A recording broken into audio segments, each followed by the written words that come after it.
South Africa کی city Johannesburg میں قائم مدنی چینل کے اسٹوڈیو میں مدنی عطیات باکس کے ذمہ داران اور مدنی چینل کے مبلغین اور مدنی عملے سمیت دیگر اسلامی بھائیوں کے درمیان سنت و بھرے اجتماع کا انعقاد کیا گیا، جس میں سفر ساؤتھ افریقہ پر موجود دعوت اسلامی کی مرکزی مجلس شورا کے رکن مولانا حاجی عبدالحبیب اتاری نے سنت و بھرا بیان کیا۔ اس موقع پر مفتی عبدالنبی حمیدی مدثر اللہ علی اور دیگر ذمہ داران نے بھی شرکت کی، جبکہ نمایاں کارکردگی پر اسلامی بھائیوں کو اپریسیشن لیٹر اور مکتبۃ المدینہ کی مطبوعہ کتب تحفتاً دی گئیں۔ مدنی چینل دیکھتے رہیے، مدنی چینل دیکھتے رہیے، مدنی چینل دیکھتے رہیے، مدنی چینل دیکھتے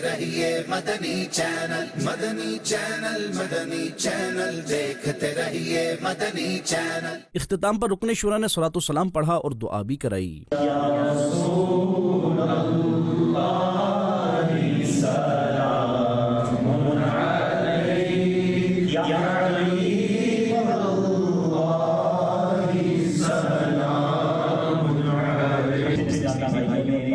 کی آج تک ہمارے لیے مدد کی، خدمت کی، کوششیں کی، مدنی عطیات باکس مجلس سے کوششیں کی۔ اللہ تو سب کے نام بھی جانتا ہے، کام بھی جانتا ہے، سب کی جھولیاں بھر دے مالک، سب کو دنیا اور آخرت کی خوشیاں عطا فرما، ہم سب کی بے حساب مغفرت فرما، ہمیں ایمان پر، دعوت اسلامی کے مدنی ماحول پر اور امیر اہل سنت کی غلامی پر استقامت نصیب فرما۔